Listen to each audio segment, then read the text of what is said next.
We're all G. Yeah. I think, Matt, you've done all the cameras. Yeah. Yeah. They should be all recording. Yeah. Are we on, Kate? Yeah, we're on. Pat, it's been a little bit of time between drinks, hasn't it? It has. Well, do we know exactly how long it's been? I feel like it's... September, maybe. It could be over 4. A trimester. Yeah, we've both been quite busy. You know what? I actually, it was at the AO, and on the Saturday, and I went over to the pickleball area, and I couldn't find you. Yeah, well, I don't spend like 24/7 around a pickleball court. In fact, I would say I actually try to avoid pickleball courts where I can, just because of the amount of time I'm forced to spend around them naturally. Even the AO. AO, I was there 7 out of 14 days, unfortunately, and the AO is not as good, by the way, when you go a lot. Like, you want it to be one of those things where you go once, twice, maximum 3 times. So, like, you keep building, like, a bit of anticipation. When you're forced to just be there, it's just like, well, fuck, like, I've already seen this. Like, it's the same stuff. Like, it's same stuff every year. It's people hitting a tennis ball. Like, that's really fun. See, this is where I've been at, and this is something that really grinds my gears, is the people in Melbourne particularly. Kate, you might be one of these people, potentially. Yeah. I think I'm probably going to be, yeah. Who become these tennis experts. Yeah. Massive experts for 2 weeks of the year, and you ask them, they go, oh, I love tennis. Oh, it's one of my favourite sports. If you ask them 49 weeks out of the year what's happening in tennis, they could not tell you one iota. Wimbledon's on. Oh, you're watching Wimbledon? Oh, is that on, is it? Oh, I don't watch Wimbledon. It's too late at night. Did you go to the tennis, Kate? Yeah. How many times? Just twice this year. Twice this year. Night, day sessions? I did a night session, and then we did the middle Saturday. Middle Saturday. Oh, that's a great Saturday. I was actually there middle Saturday as well. Oh, were you? Yeah, I was. I didn't watch much tennis that day, though. And did you do which night session did you go into a stadium? It was, oh gosh, I can't John Cain? remember now. I think, no. Oh, Rod Laver? Oh no, it must have been John Cain. Surely not enough coin for Rod Laver. Sorry. Well, surely you don't have enough coin for Rod Laver. No. I mean, give me a promotion. Yeah, she's still on like real low money from the outer, just so everyone knows. Like, in fact, I would say it's close to zero. Close. Yeah, but as close as you can get. She's got heaps of these benefits that she hasn't realised yet. But if you take those away, I can't afford Rod Laver. No, unless you get on a corporate ticket, which is a different thing. I just remembered I was Margaret Court. Great arena. Which is actually, I would argue, almost better. Don't say things like that. That's just that is. Let's not say that. Yeah, whatever. I'm going back to Rod Laver tonight to see Lord. Oh, amazing. Oh, yeah, anyway. Royals. Yeah, I was at the only song. I was at Rod Laver. You know, I've got 100 credit cards, so it's got nothing to do with the from the outer you'd be salary. A corporate. This is the thing, though. You would be a corporate guy. You would get the corporate tickets. There's some bloke that you know. Who no, works I for, actually had to pay. I paid full price for this. I had a friend in town, and paid full price. Saw Djokovic versus some random Dutchman, and it was awesome. It's a good vibe. And then came back the next day. Actually got a funny story for you. Sorry, I hate when I do that. It's not a funny story. Boring story. Oh yeah, I was going to say it's an interesting story at best. I'm not even going to say funny. But we went back the next day, me and this friend, and we just did a ground pass. You know, sit next to the Canadian club, get a little Altos blue tequila drink. You know, feel like you're on top of the world, but really you're just one of 100,000 people in the herd. And we're sitting there, we can only find a spot next to one of the bins. It's that packed. It's the middle weekend. It's the Sunday. And we're sort of sitting, and I'm like trying to find a good spot that doesn't have the stench of the bin coming into us so we can actually enjoy the sun. And this very like bogan looking woman, frazzled and frizzy hair with a massive Woolworths bag, like shaking, comes up to us. Hang on. Curly girl method, do you think she was doing, Kate? Absolutely. Okay, I digress. Keep going. We'll come back to the curly girl method because I have no idea what that is. And anyway, she comes and goes, do you guys, like pointing me and my friend, do you want Rod Laver tickets? And I look up at her and I'm like, I think she's going to like offer us drugs. Stab you. Yeah, and I'm like, oh, nah, where I could. She goes, I have to go for a family emergency. These are going to go to waste. You should take them. Stop. And I still like look at her and I'm like, yeah, I guess, but don't you need they need to, you need to have the actual ticket and you can't just screenshot it. She's like, no, like you need that for when you walk in, but once you actually get inside Rod Laver, you can just have a screenshot of the ticket. They're just looking at where you're sitting. And I was still a bit sus, and she goes, what's your number? I'll transfer them to you.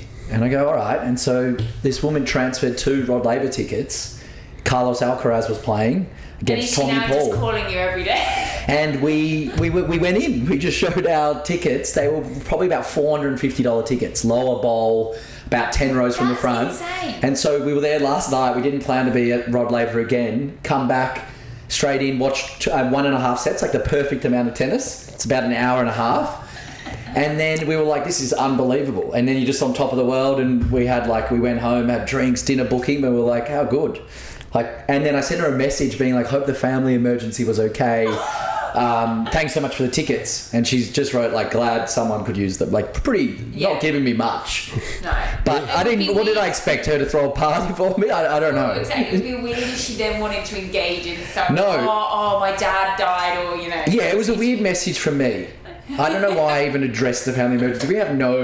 We didn't develop any rapport or a personal relationship. This is the start of a rom-com, though, isn't it? No, yeah. Well, yeah.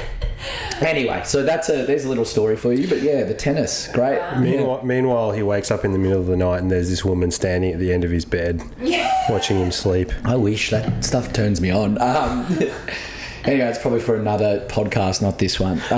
You know what? The other thing about it, you go there. Okay, I've been there for the last 4 years in a row. Why? Well, no. It's a good event to go. I admit it. I think you go once. I do think you go once a year. I do think you go once or twice. I do think you don't make a big deal about it, and I do think you just move on, like you said, and that's what it should be. But it is an amazing event. 1.1 million people, $300 million of sponsorship is what they command for just 3 weeks of having your bloody tent there. Yeah. It's crazy, and they just turn it into this festival. The problem is, it's probably getting too many people now. I was going to say, I've heard a lot. Not really previous years, but definitely this year, of people just moaning about how many people there are there. Did you find it too much? Well, that's sort of where it got to, even with these day passes. You've got to get there really early to get if you're not getting a good seat, you're just you're sitting on a random patch of lawn, a tiny bit, or standing the whole time. It's not super comfortable, and it's just to get that little, AO photo.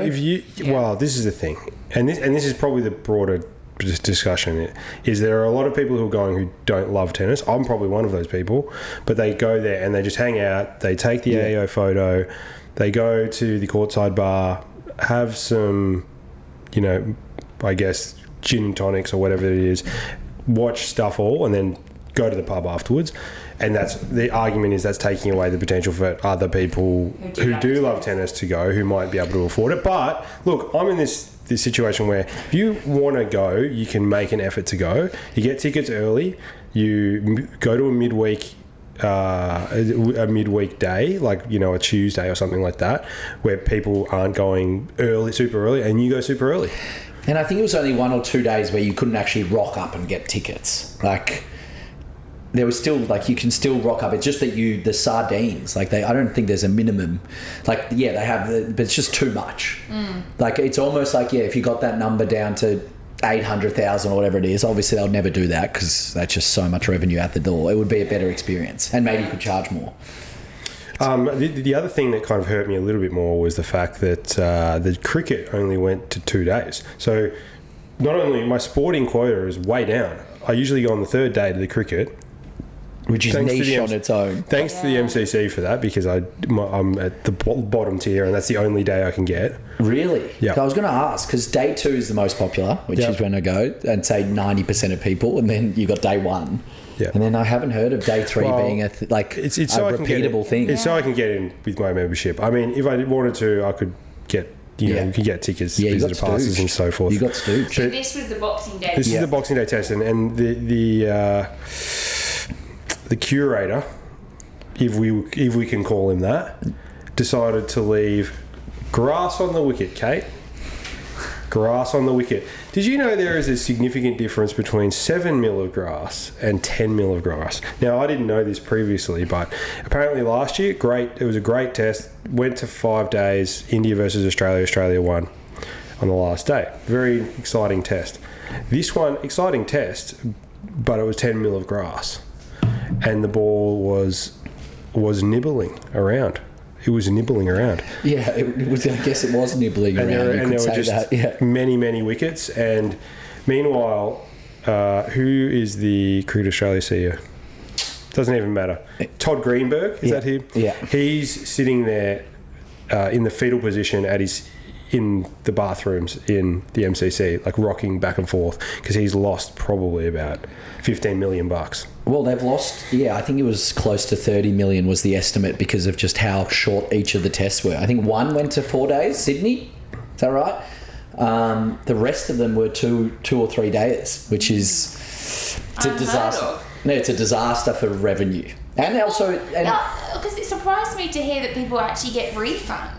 Yeah, they get refunds. What do you do with all the food they've already ordered? Well, they actually, interestingly enough, for a lot of it, they have at least 1 day in advance, and so the MCG and the MCC Trust donated it to charity, which is great. Yeah. But it's a lot of food. To your point. Well, the other thing as well is, like, not that this is a Test cricket podcast, although it could easily develop into that, is... I'm here for it. There's been no footy chat. Yeah, so...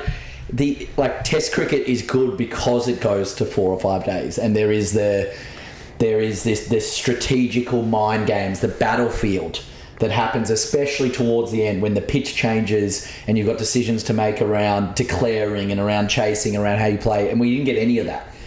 And so even though Australia won the Ashes quite comfortably and everyone's pretty happy with that, I think it was quite underwhelming for sporting lovers. It's also this idea that Test cricket is a battle of attrition. Yes. It is. You have to be there from day 1 to day 5. Yeah. And you have to keep battling away. Just an ODI. And sometimes it means that the team that actually is tougher, the team that is more physically prepared and mentally prepared, is the one that wins, not the most skillful team.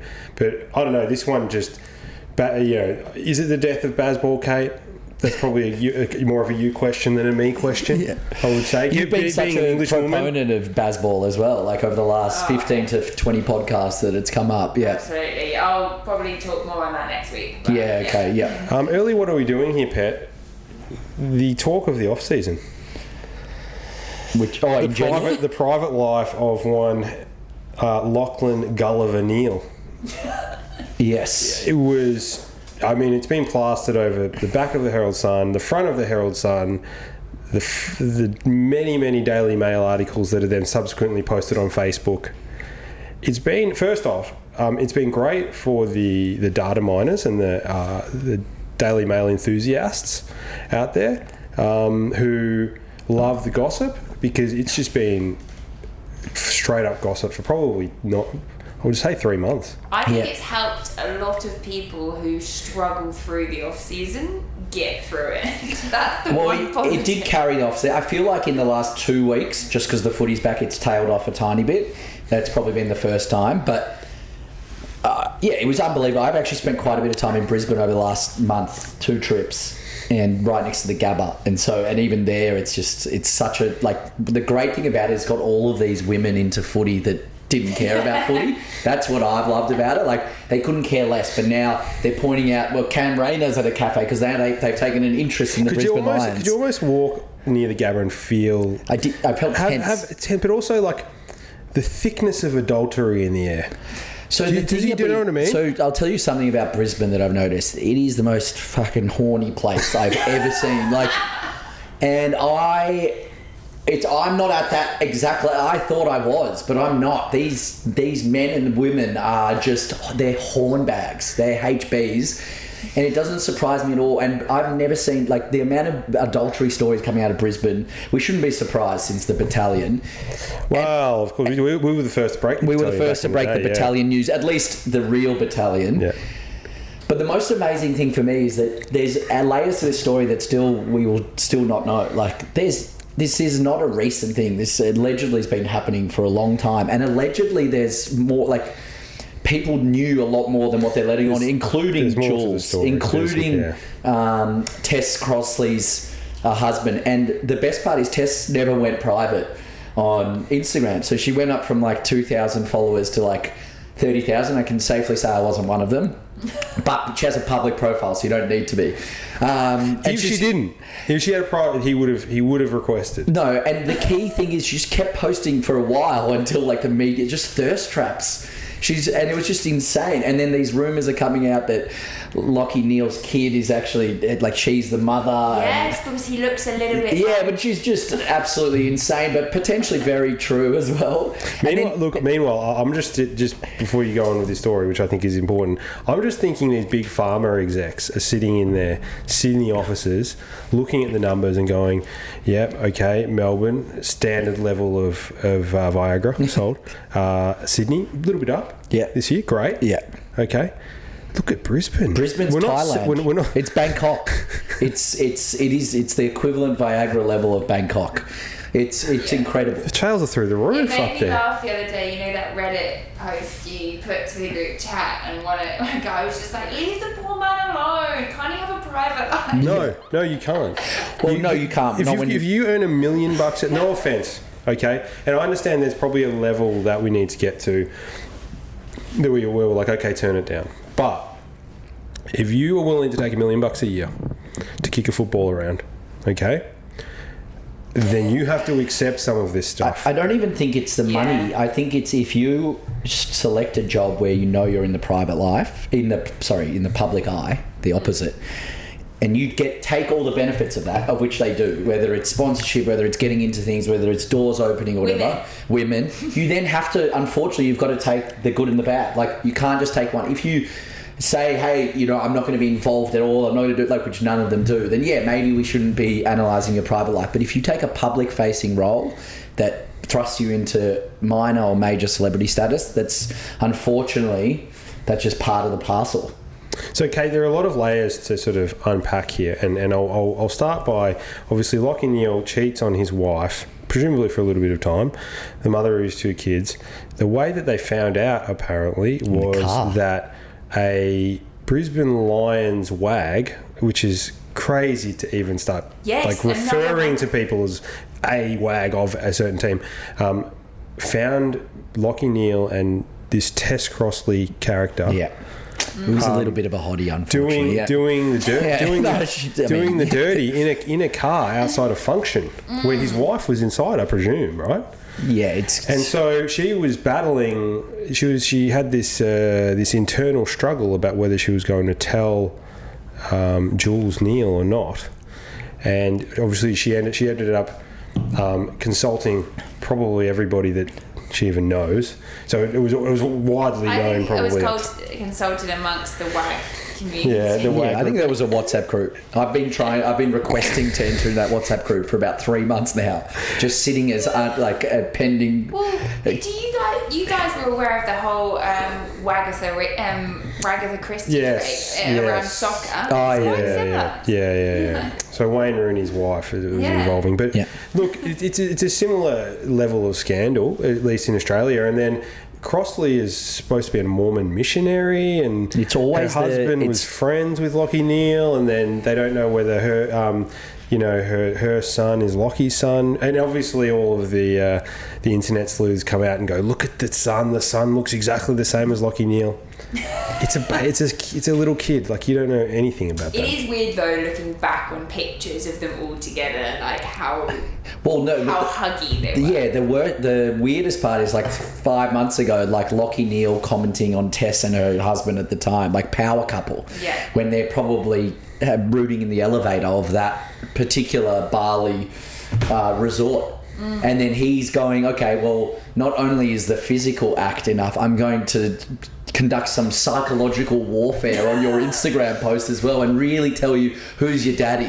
It really is just disgusting. I hate him now. Yeah, I think it is like reprehensible behaviour. It's great when it's not you that's doing the reprehensible. I must admit, obviously, I've enjoyed the content. But so he's posting shit like that. Then you've got that grand final photo, which is one of my favourite photos of all time, where she's holding the medal in her mouth, and she's on Lockie Neal's side. That was the most bizarre thing to me. Of the photo, his wife's on the other side. Like, it doesn't. Doesn't make any sense. Well, it makes sense now. Well, it makes sense now. Here's the best part. Well, sorry, they're all equally good parts. But now Jules Neal, who has been scorned, but I feel like knew about it. Like, that's my little hunch. And it just came out publicly only now. You think she knew? I think she knew before it came out. I think she knew. She had an inkling. I think she knew. Do you not think to save, if that was me, I think to save my pride, if I knew, I'd want people to know I knew. Yeah, but I think she was balancing this whole thing around her fame, the kids, like, what do you do? Yeah. It's a tough situation. But now, like in Perth, so she moved back immediately to Perth, pretty much. And now in Perth, I don't know why it gets served on my Instagram. Meta must be listening to my conversations. But she's essentially paid now to do appearances as a scorned woman. Like, the appearance is just appearing as a scorned woman. There's, like, no other thing. Or to support other women? No, they're just, like, at a bar or at, like, some sort of, like, high-end cafe or restaurant. They're like, Jules Neal's here for the next hour. But, like, for what? Like, it's just to talk about being scorned woman, and they're paying her an appearance fee to be a scorned woman. It's this, like, life is amazing right now. Hey, that's a business model I never thought of. Yeah, it's scorned women appearance fees. Because people want to hear. They want to hear the juice, the gossip. Meanwhile, she's so scorned, she's so concerned about the kids. And look, I admit, I don't know what the ins and outs of her family are and all those sorts of things. She came to Melbourne like 3 times to the Australian Open. And she was like courtside. Again, she would have been like the brands, like they're capitalising on it. Like, they're like, there was makeup brands and fashion brands being like, we'll fly you out because people just want to know what you're doing now because you're an SW. You're the highest. You're a scorned woman. You're the highest level of importance right now. And there's nothing that women hate more than men. And therefore, if they can jump on the the women hating group, the men hating group, and if they can jump on and be like, hey, we've got our martyr is Lachie Neale's wife. What do you guys think Lachie Neale's next move is? It's what he's done. He did a horrible, like the worst ever press conference of all time, like reading like a ChatGPT apology into just focusing on footy. And like all reports are that he's never looked better in pre-season. But I mean, do you think he will try and get a spot at Perth? Yeah, I think at the end of the year what will happen is that there will be machinations that potentially have already started, Kate, around the end of year trade of Lachie Neale to either Freo or West Coast. Now, me personally, if I was him, obviously you want Freo probably because they're close to a flag, but at the same time, like, show me the money, man. Who cares? You won. Give me money. Give me as much. Drive some salary cap for drive well, they need it. a truck, a dump truck full of money to my bachelor pad and just go. I think he moves as well. I think they three-peat and he just moves after that. Can you imagine? Makes sense. I mean, the other thing is, this would be a real heel turn move, which I'm not against. Is if he just goes, fuck the kids. I'm going to a big Melbourne club. Going to Collingwood. Yeah. Or what about if for once in this PR-driven era, he just leans into the villain story and just starts becoming this absolute rooting machine. He's and he's like Marit Safin heyday stuff. Yeah. Like having a box of like a harem of women coming to the games and can you imagine? And then like people, this is what's amazing part. If he really leans into it, people lose interest. People hate him regardless, so he may as well. So he might as well go and turn into the Wilt Chamberlain of the AFL and get to 19,000. His only problem though is that he's not. He doesn't. Don't get me wrong. He's an AFL player, so he's going to get attention. Yeah, but he's not like Buddy. No, Baslenka. And he's a bit. Levels. He's not. I don't think he's good looking. No. He's got big calves. He's got big calves. He's this little. He's a bit midgy. Yeah, he's almost a manlet. Yeah, he's almost a manlet. He's almost a manlet. Yeah, not what you want to be. No. So so that's probably the biggest off-season story. I mean, it's really to me the only one. There's been a few ones. Like obviously for us, it's the off-field stuff that makes us more interested. Yeah. Stephen May up to his old tricks. Yeah, I mean, why didn't they get rid of Stephen May last year? I don't know. They shopped him around for a bag of chips and no one sort of took the bait. I think, what's the expression? If it walks like a duck, if it looks like a duck, if it quacks like a duck, it's usually a duck, isn't it? By the way, here's a question. Yeah, usually. Here's a question about that saying, though. Is there anything else that quacks not like a duck? Does that make sense? No, like, you're there's right. no other. No, there is. Are you saying? Is the question here? Are there other animals in the animal kingdom that quack? Yeah, I don't think there are. That's probably. Like, what does a goose do? Kate's a walking encyclopedia usually, but Kate, bring that up. Is there any other animal that quacks? Yeah, outside of a duck. It's a great question. It's a great question. I saw the duck last night.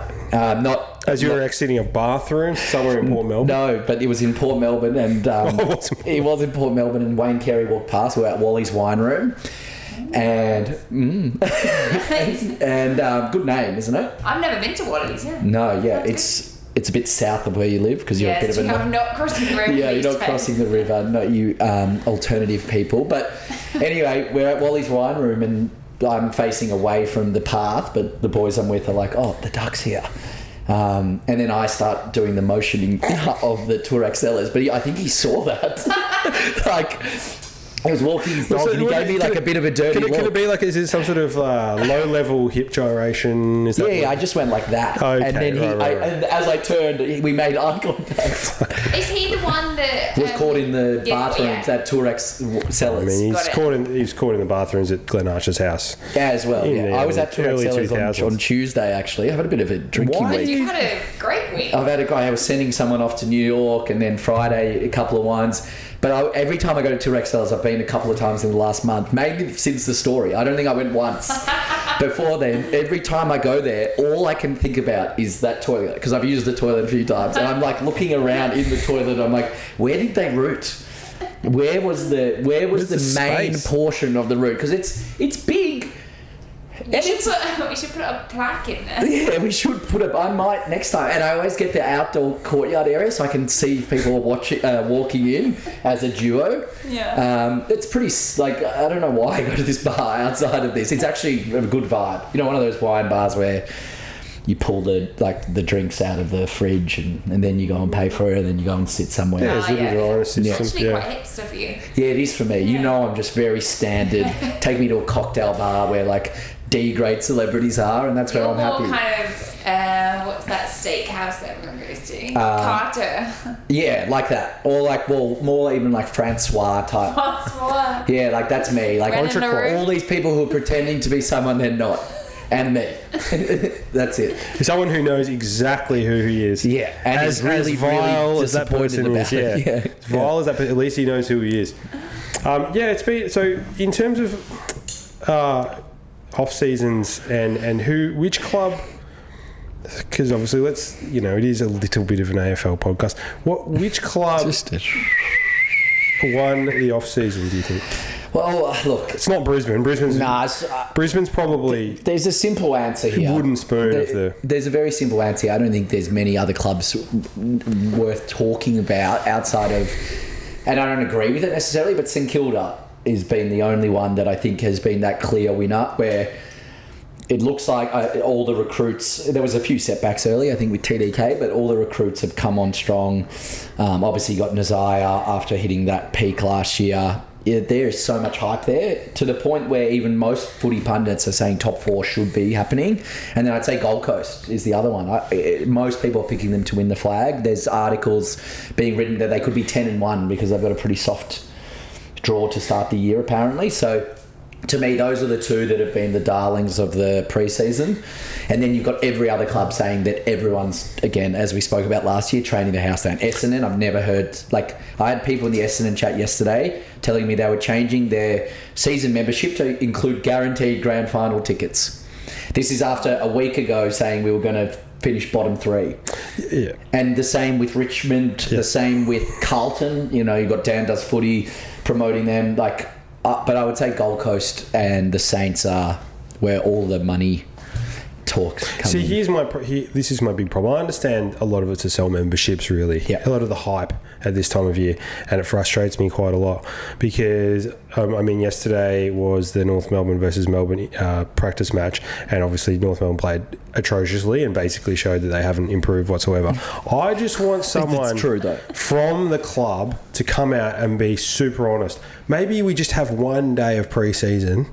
Today's honesty day. I'd really love honesty day. And Charlie Comben comes out and he goes, it's been okay, the off-season. We've been shit for 8 years. Our training standards have improved slightly, but they need to because we're shit. Yeah. They probably haven't improved to the point where we're anywhere near a finals team. We've got a whole bunch of blokes who aren't fit enough and aren't getting fitter. We've made these 3D chess moves on the trade table, which have brought wrist cloggers to North Melbourne. And Clarko mightn't have it anymore. So that's my honest review. Why can't someone come out and just do it for one single time? Well, because that's what's happening down at the club, Kate. It's a shit show.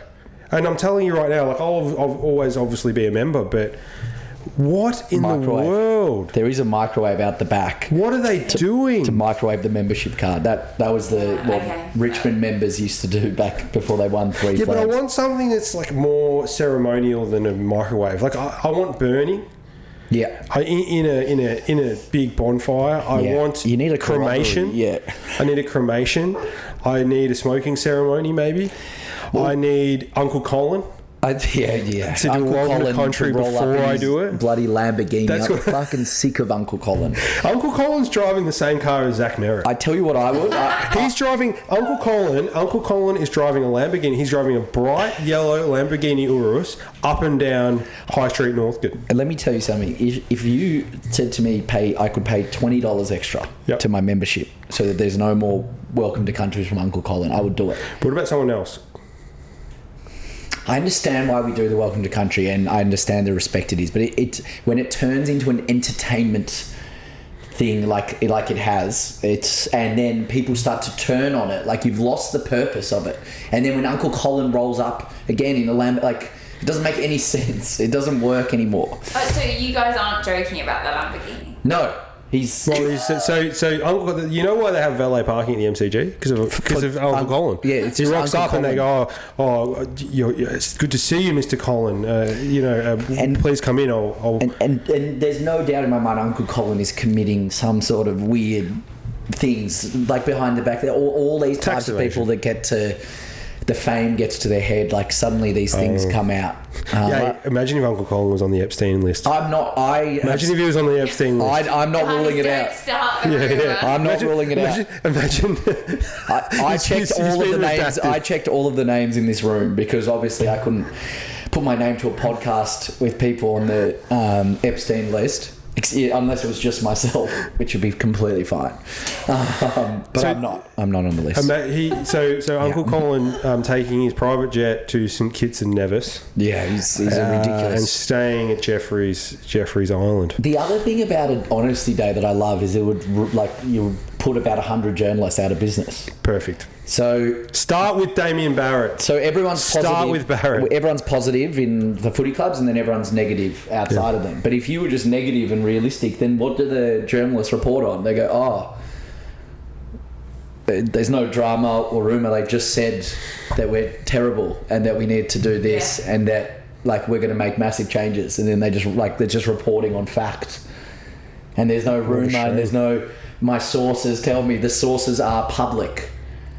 Anyway, I'll see what I can do in a few years once I'm president. But here's the thing about Essendon, which I like. I haven't heard much coming out of Essendon.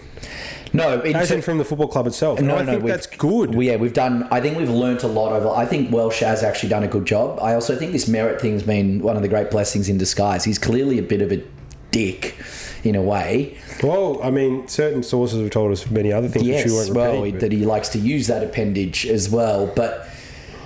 I think he clearly wasn't the leader that the club needed. They feel a lot more galvanised. That doesn't necessarily turn into wins right away, but like you said, there's no posturing anymore. There's just going out there and playing. Just go in there and work. Yeah, and the other thing is we've brought in 4 or 5 draft picks that are actually good at footy and hungry, and they're going to take the spots of all of these list cloggers. So everyone's working really hard. It's good to see.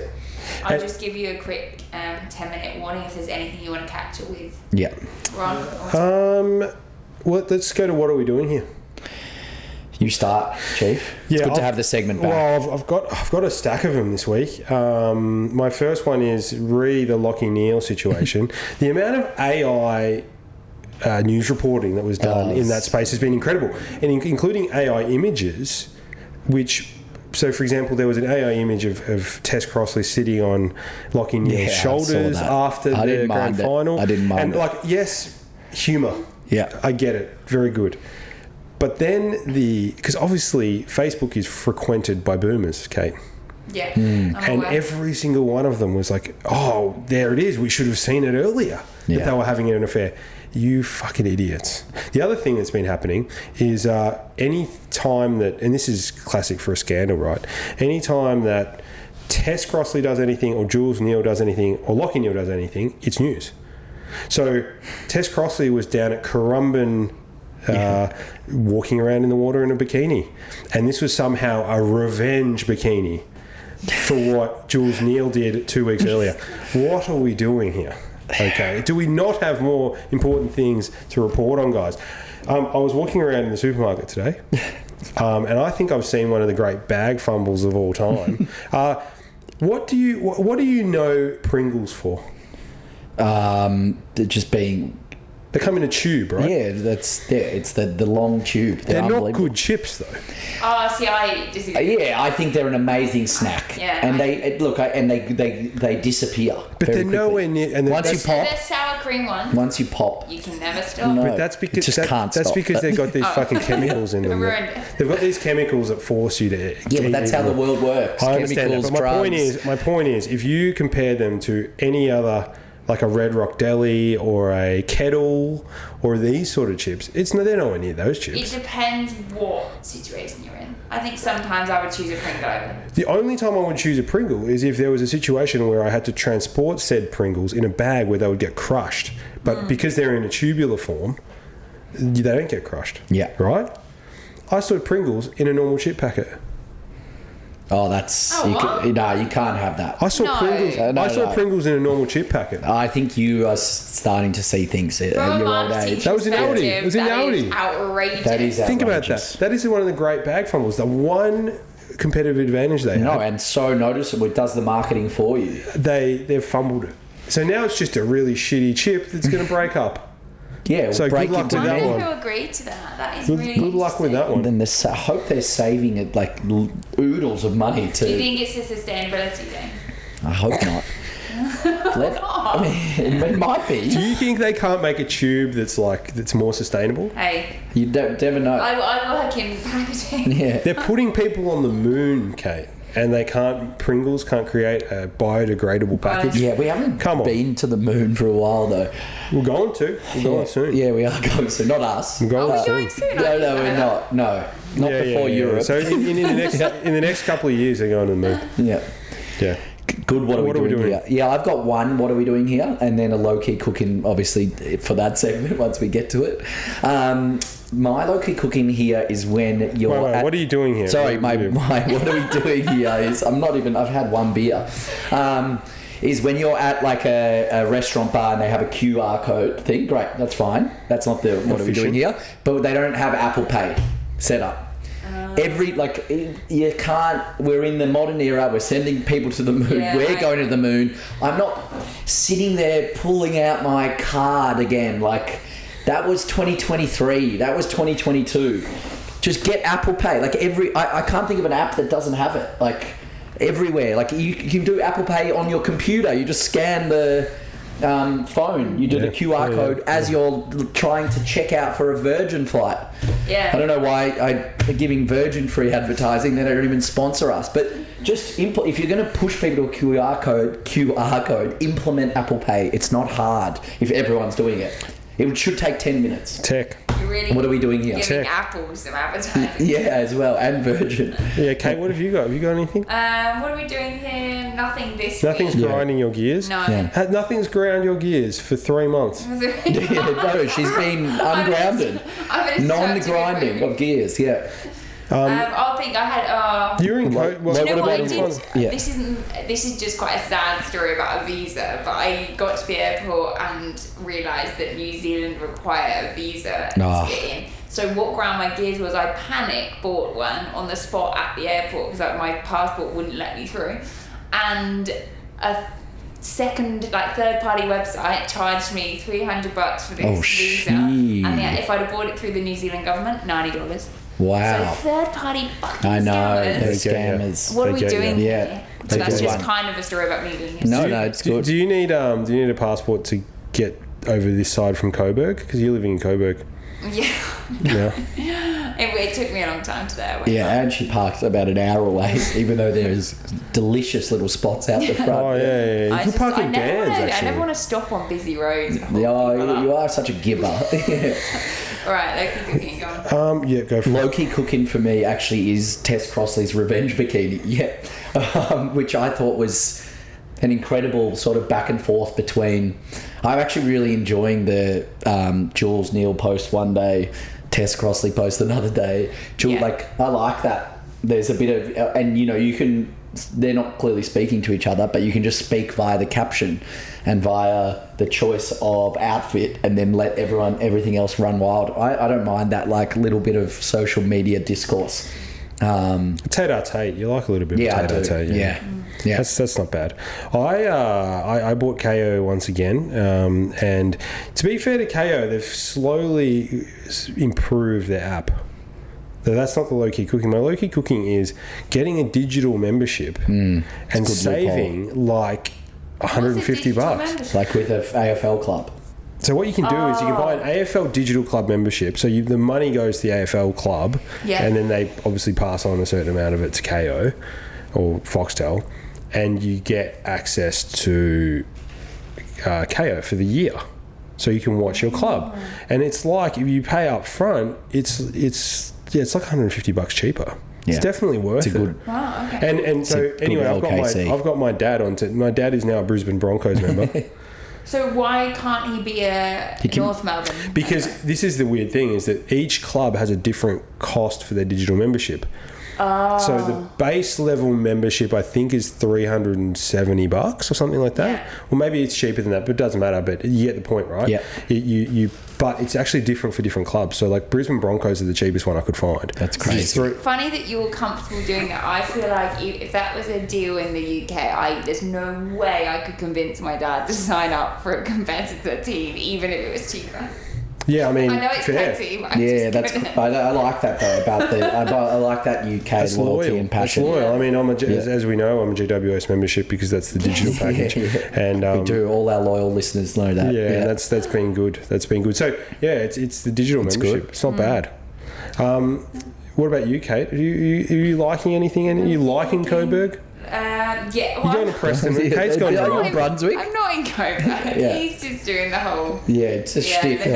The north shtick. Yeah, it's a good shtick. It can be. Kate's been going to the market. She's been telling me. That's huge. Yep, I've been Preston Market's my low-key cooking, I suppose. Yeah, had a nice coffee this morning and like some little cute coffee shops near the train line. Yeah, It's the simple things, isn't it? But yeah, I'm in the burbs now. Yeah, really. I mean, we're really highlighting it on the low producer salary. Actually, I shouldn't be telling people where I Yeah, live. and which markets you frequent. Yeah. Saturday morning, 8 o'clock, Preston Market. Yeah. Be there. Hey, grab a croissant from Publique. That's what you really want to do. Yeah, there you go. That's what you really want to do. Hey, so that's it. That's what we've got today. Yeah, we've got probably a lot more footy coming, but also not potentially. There'll be a few new segments, and we'll see you guys next week. And our idea is also we're going to be on YouTube. Yes. We're going to try and get on YouTube. And the socials are about to explode as well. So if you can, Kate's sick of us. Kate's nodding. Yeah. if you can like and subscribe, That'd be huge. that helps out the channel a lot. Get us I know from 0 to 2 that's what you're subscribers. supposed to. That's what you're supposed to say, Kate. Is that helps us out a lot. Yeah, that does. Yeah. It's good to be back, gang. So we'll see you next time. Love it. Okay.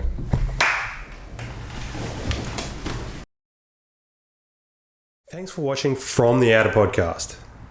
If you could like and subscribe, it helps us a lot to continue to create all of this amazing content that you know and love. See you next time.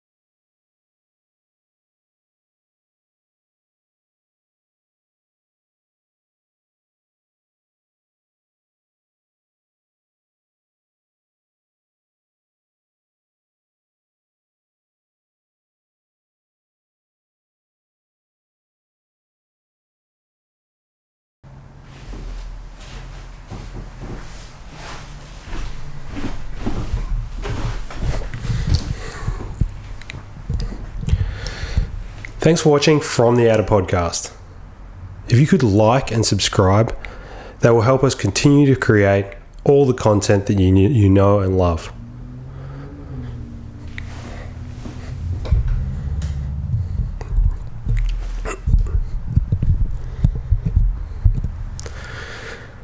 Thanks for watching From the Outer Podcast. If you could like and subscribe, it helps us a lot to continue to create all of this amazing content that you know and love. See you next time.